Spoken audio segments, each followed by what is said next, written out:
नमस्कार दोस्तों, स्वागत है आप सबका आपके अपने चैनल स्टडी विद एचपी स्वामी पर, जहां पर आपको हर दिन हाई कोर्ट, एसएससी इत्यादि विभागों हेतु डिक्टेशन समय पर उपलब्ध करवाया जाता है। दोस्तों, आज का यह डिक्टेशन 80 शब्द प्रति मिनट रहेगा। स्टार्ट होगा 5 सेकंड बाद।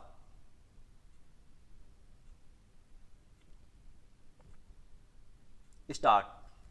अध्यक्ष जी, किसी भी देश की नीति अपने में कोई स्वतंत्र नीति नहीं होती है, वरन वह किसी देश की आंतरिक नीति को स्पष्ट करती है।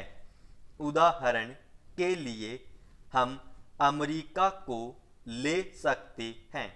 उसने अपने यहाँ अधिक अन्न पैदा किया और जब उसके पास अनाज फालतू बच गया, तब वह अपने बकाया अनाज की बिक्री के लिए ऐसे देशों की तलाश करने लगा जो उधार पर माल ले सकते हों, किंतु हमारी आंतरिक नीति ने यह तय किया कि खर्चीले ढंग से सरकार चलाएंगे और स्वदेशी मुद्रा की कोई राशि हमारे पास नहीं बचेगी। हमने कर भी लगा दिए और मुद्रा प्रसार भी कर दिया। कुछ संकट पड़ने के बाद इस बात की आवश्यकता को नहीं समझा कि उस पैसे का कहीं अन्यत्र उपयोग कर सकें। श्रीमान, मुझे माननीय प्रधानमंत्री जी के इस कथन पर दुख होता है कि दुनिया के अमीर और गरीब देशों का अंतर लगातार बढ़ता जा रहा है। मैं उनसे यह पूछना चाहती हूँ कि भारत की विदेश नीति ने उस अंतर को घटाने की क्या कोशिश की है? क्या भारत ने कभी दुनिया की पंचायत में यह कहने की हिम्मत की है कि बालिग मताधिकार के आधार पर यूएनओ का चुनाव होकर एक संसद बनाई जाए?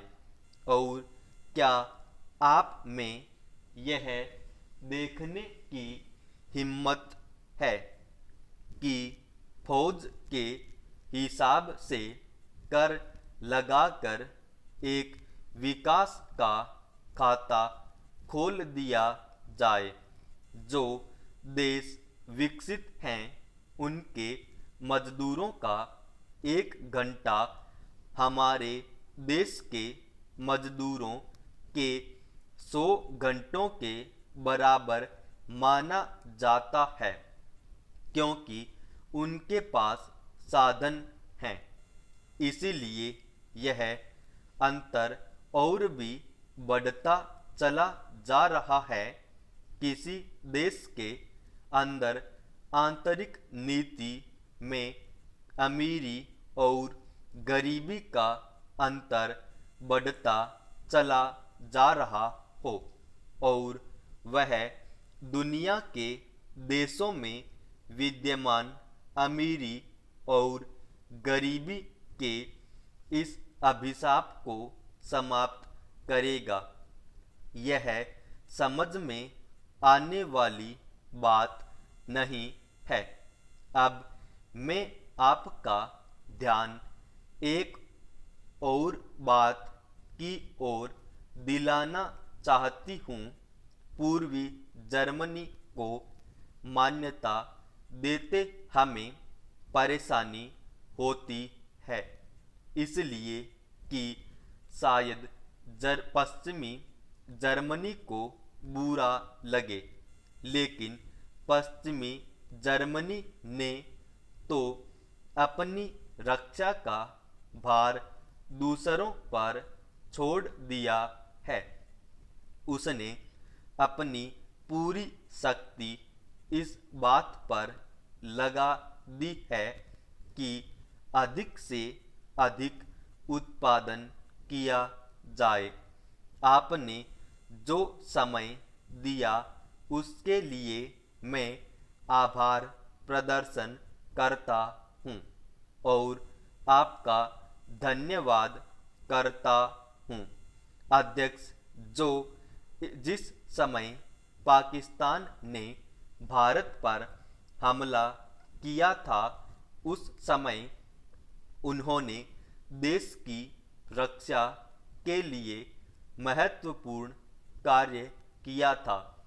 इसके साथ ही मैं मंत्री महोदय को यह भी स्मरण दिलाना चाहता हूँ कि शायद उन्होंने इस पर ध्यान नहीं दिया कि इस बार जो राष्ट्रीय पुरस्कार मिले हैं उनमें रेलवे प्रशासन को केवल 2 ही प्राप्त हुए हैं, जबकि मैं ऐसा मानता हूँ कि हमारी सेना के बाद अगर किसी ने युद्ध काल में सराहनीय कार्य किया है तो वह रेलवे प्रशासन अथवा रेलवे कर्मचारी और अधिकारी हैं। इसलिए उनके मनोबल को बनाए रखने के लिए और उनको करने के लिए रेल मंत्री को इस बात पर भी ध्यान रखना चाहिए और इसका प्रयास करना चाहिए कि जो भी इस तरह के प्रोत्साहन मिले उनमें रेलवे का विशेष ध्यान रखा जाए।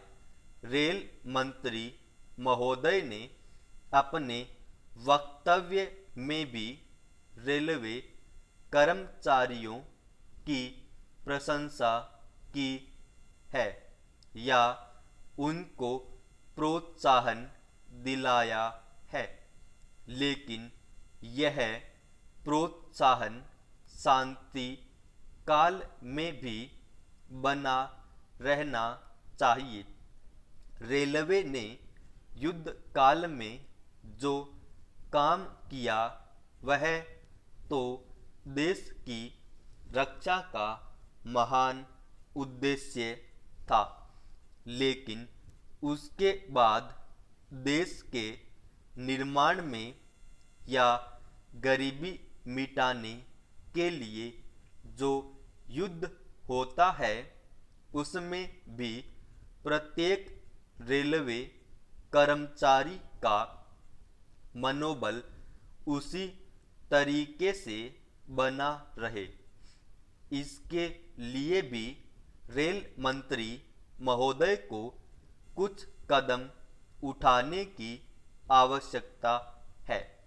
मैं ऐसा मानता हूँ कि वह किसी भी तरीके से करें, उनका तरीका कुछ भी हो, लेकिन उनको यह तय करना चाहिए कि जितने भी रेलवे कर्मचारी हैं, जो भी रेलवे को मुनाफा हो उसमें वह साझीदार हों, चाहे आप उनको बोनस के रूप में कुछ दें, चाहे किसी और तरीके से दें, लेकिन हर वर्ग के रेलवे कर्मचारी को मालूम होना चाहिए कि यदि वह देश के निर्माण के संबंध में ठीक तरह से काम करेगा तो उसको पुरस्कार के रूप में या वेतन के अंश के रूप में अपने वेतन के अलावा पैसा मिलेगा। इसी प्रकार इस संबंध में और सुझाव हो देना चाहता हूँ। स्वतंत्रता के बाद रेल प्रशासन भारत सरकार का एक प्रशासन हो गया, लेकिन यह लोकसभा का एक विशेष उद्देश्य को लेकर चुनी गई है। यह उस कार्यक्रम का एक नमूना ही है। गांधी जी ने जीवन के सभी पहलुओं पर प्रकाश डाला था। धन को वे संयम से व्यय करने के हक में थे। समाप्त।